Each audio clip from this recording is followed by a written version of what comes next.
He found a sweet spot for game day. Hang on. Is that a legal play? Get Gemini in the game. Thanks. Can we park here today? Yes, you're good till 2 a.m. Excellent. But flopped badly. Clutch. Google Pixel 10. Even better on Bill. It's one thing to rage bait for views, but Jack Doherty has done much worse and has gone unpunished. From allegedly getting teenage girls into doing OF to allegedly abusing his girlfriend, Jack only cares. 10 matches that had the biggest build but completely flopped. Be sure to subscribe and hit that notification bell for daily wrestling videos and follow us on Facebook for exclusive lists. Also check out our new website, WrestleMania.com.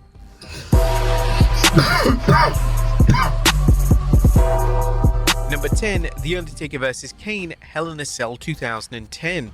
In 2010, WWE decided to revisit the Undertaker and Kane rivalry one final time. The feud incorporated prior lore of their iconic feud, and WWE even decided to bring back Paul Bearer. When they booked the two to face off inside the Hell in a Cell, fans were actually excited, as this marked the first time that the two legends would face off in a notable match type. Unfortunately, whilst the build to the match was incredibly entertaining, the match was a complete dud. It was apparent that both men were way past their prime, and it was a basic traditional TV match that just so happened to be inside a Hell in a Cell structure. Dave Meltzer from the Wrestling Observer would rate the match just half a star, which was the lowest rated pay-per-view main event of 2010 for WWE. Number 9, AJ Styles vs. Edge, WrestleMania 38. Edge is my favorite At last. wrestler of all time, and AJ Styles is one of my favorite wrestlers of all time. But this, I'll watch this back. WWE were going to deliver AJ Styles vs. Edge in 2022, and they were going to do it on the grandest stage of them all. Heading into the match, there was an expectation that the match would be an all-time classic.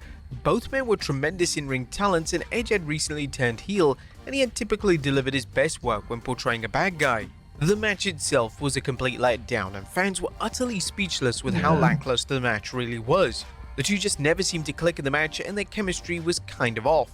Subsequent matches between the two former world champions weren't much better, and it could be argued that their matches, particularly at the one at WrestleMania 38, was amongst the biggest disappointments in recent memory.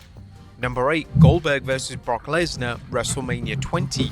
The standout feud heading into WrestleMania 20 was between Goldberg and Brock Lesnar. The feud was intense, compelling, and the involvement of Stone Cold Steve Austin only added to the excitement for the match. Despite fans expecting an epic war inside MSG, it was late before the show that both men were leaving the company after WrestleMania. This meant that the loyal WWE fans wanted no part of the match, and they decided to heavily boo both men. This threw the two men off, as they both stalled for an endless amount of time, as the fans, as well as the guest referee Stone Cold Steve Austin, became increasingly frustrated. Goldberg ended up getting the win in a lifeless match that didn't feature a single memorable spot. The post-match angle saw Austin lay out both men with stunners, which of course received one of the largest pops of the entire pay-per-view event. Number 7, Chris Jericho vs. Kevin Owens, WrestleMania 33. And to state that Chris Jericho and Kevin Owens carried Raw in late 2016 would be an understatement. Their pairing was unbelievable, as every single segment between the two hit a home run, and there was a vocal push from the audience to see the two collide in the main event spot of WrestleMania 33.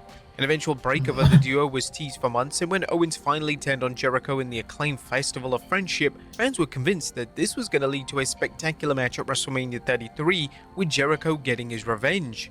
Ultimately, WWE would decide that the match would go on second, and whilst initial plans called for the match to be for the Universal title, this was later changed, and Owens would drop the title to Goldberg, meaning that the match would now be for Jericho's US title. The second match on the show is typically a tough spot to be in, and Jericho and Owens found it difficult to get the crowd going. The two had a standard match that was by no means awful, yet it just fell flat with the crowd. The match itself was loathed by Vince McMahon, and McMahon hated the match so much that he refused to speak to Owens following the encounter. Jericho has since reflected on the WrestleMania matchup, and the inaugural Undisputed Champion offered an honest insight on an episode of the Talk is Jericho podcast. Now, if you know anything about placement on a wrestling show, if you're not last, you want to be first. If you're not first or last, you want to be semi-main event. And other than that, it's pretty much a quagmire. Unless you can get a good spot like Sean and I did, which was 5th, but we had 25 minutes, which went 29 minutes, as I told you. This did not have that. It was scheduled for, 15 minutes. And don't forget, guys, it takes a minute and a half to walk to the ring. And it was just kind of just a match that was just there. And it really bothered me because that story was one of the best, if not the best story of that whole WrestleMania season. I still think the Festival of Friendship is one of the best segments in Raw history. Number 6, Daniel Bryan vs. The Miz, SummerSlam 2018. When Daniel Bryan was cleared to wrestle in 2018, one of the matches that fans wanted to see was Bryan vs. The Miz. A showdown between the two had been building for around 2 years, and it escalated when The Miz cut an incredible shoot promo on Bryan during an episode of Talking Smack. The match would finally go down at the 2018 SummerSlam event, and fans expected the match to be one of the strongest matches on the card, yet it was a match that was relatively basic in nature, and for whatever reason, the crowd didn't seem too invested in the in-ring action. The Miz would manage to get the win via underhand tactics, and this would allow the feud to continue for the next few months. The quality of the SummerSlam match seemed to lessen the excitement from fans for the feud, as their subsequent matches suffered from a lack of buzz. And before fans knew it, WWE were going in a completely different direction with both of their respective characters. Number 5, Dean Ambrose vs. Seth Rollins, TLC 2018. So good. The feud between Dean Ambrose and Seth Rollins that took place between 2014 to 15 was outstanding. The two had amazing matches, and their feud was a great showcase for both men. In 2018, the two would feud once again, but this time the roles would be reversed. Ambrose would now be the heel, whilst Rollins would be the babyface. The feud began when Ambrose turned on Rollins, and the two were to settle their issues at the TLC pay-per-view in a match for the Intercontinental title. Due to how heated the feud was, and due to how acclaimed their prior matches were, fans were anticipating a match of the year contender, yet the match they got wasn't even the match of the night. The main issue with the match was that this was supposed to be a blood feud, yet for whatever reason the match started with a lockup. The action wasn't representative of the story that WWE had told, and this led to the crowd turning against the match. The crowd would heckle the two wrestlers with chants of "This is boring," and it was hard to disagree, as this was truly one of the most uninspiring matches of the calendar year. Number 4, AJ Styles vs. Shinsuke Nakamura, WrestleMania 34. The idea of AJ Styles vs. Shinsuke Nakamura colliding in the WWE ring at one time seemed like an impossibility. However, in 2018, WWE committed to booking the match. Nakamura would win the Royal Rumble and would challenge AJ, who was a champion at WrestleMania 34. The anticipation surrounding this match, particularly those from fans on social media, was insane. Fans expected greatness, and they truly believed they were going to witness one of the greatest matches in WWE history. Ultimately, the match was passable, yet it wasn't a classic matchup by any means. According to AJ during an appearance on After the Bell, fans had set their expectations way too high when it came to the match. Expectations are way too high. I know that Nakamura thought so too, because no matter what we had done in the match, the expectations were too high. Here's what a lot of people don't understand. Crowd, fans, the WWE Universe, New Japan and all that stuff. The fans are everything. They're everything. They set the tone on what is a great match. It's how they respond to it. And in Japan, they're so respectful. When they do respond, it's huge. Wow, this is such an amazing match. But had the same match been done in the WWE ring without the same response, it's not going to be declared as that great of a match. The fans are everything. They dictate a great match. It's just the reality and truth of the whole thing, and a lot of people don't understand. The expectations were so high because of what we did at Wrestle Kingdom.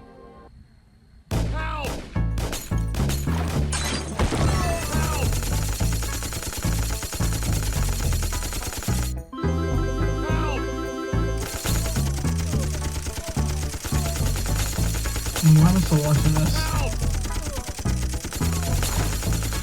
Number 3, Roman Reigns vs. Jey Uso, SummerSlam 2023. The 2023 SummerSlam main event saw a new match type debut in WWE. Roman Reigns and Jey Uso would collide in tribal combat, and WWE would explain that a tribal combat match would see no DQ and no outside interference. When this was announced, it was added to the excitement for Reigns vs. Jey because fans had become accustomed to Reigns' matches ending with outside interference, yet with this new stipulation, WWE would deliver something new and unique.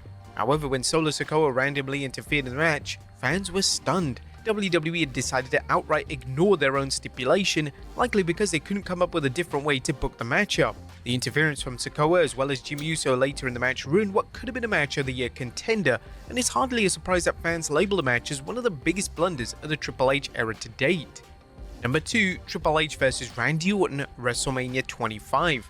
WWE's ability to tell compelling, gripping stories was on full display in early 2009. Triple H and Randy Orton had been in a feud that WWE had done an endless number of times, yet thanks to a strong storyline which saw Orton target the McMahon family, the Game vs. the Viper at WrestleMania 25 for the title was one of the most anticipated matches on the show. Due to the personal nature of the feud, fans wanted a match that pushed boundaries, and fans wanted to see the two legends rip each other apart on the grandest stage. However, in a questionable move, WWE added the stipulation that if the Game was counted out or DQ'd, then he would lose the WWE title. Due to this restricted stipulation, the two would have a standard matchup that could have been easily found on any other pay-per-view event. Fans were deflated following the match, and the quality of the match pretty much ended any hype that was left for the feud. And number 1, Hollywood Hulk Hogan vs Sting, Starrcade 97. Starrcade 1997 was to see WCW's biggest match ever, as Sting would challenge Hollywood Hulk Hogan for the WCW World title. This was a match that had been built up for over a year, and the excitement for the match was shown with a buy rate, as Starrcade 97 attracted a buy rate of 700,000, making it the most successful WCW pay-per-view of all time. Unfortunately, the match was one of the biggest disappointments in pro wrestling history. The match was a slow, plodding affair, and the finish should have been Sting prevailing over WCW's biggest heel, yet they made such a complex mess of one of the easiest booking decisions in their infamous history. During the match, Hogan executed a trademark leg drop on Sting and pinned Sting 1-2-3. Bret Hart then claimed that the referee performed a fast count, which baffled the fans, as a count was a standard count that would have been seen in any typical WCW match. The match was restarted, and then Sting won the match via a Scorpion Deathlock to win the WCW title. It took Bischoff over 25 years to finally admit that Hogan was responsible for the bizarre booking of the match, and this is what Bischoff had to say during an interview on WWE Legends. Despite the fact that Hogan did have creative control and never exercised it, he never threatened to use it. He had never implied that he might. It was like, yeah, it's there, but it's not, except for that night. And because Hulk wasn't feeling it, he called an audible, and it was a mad scramble. But there you have it, folks. 10 wrestling matches that had the... Okay, that's it for today. I'll see you guys next time. Peace.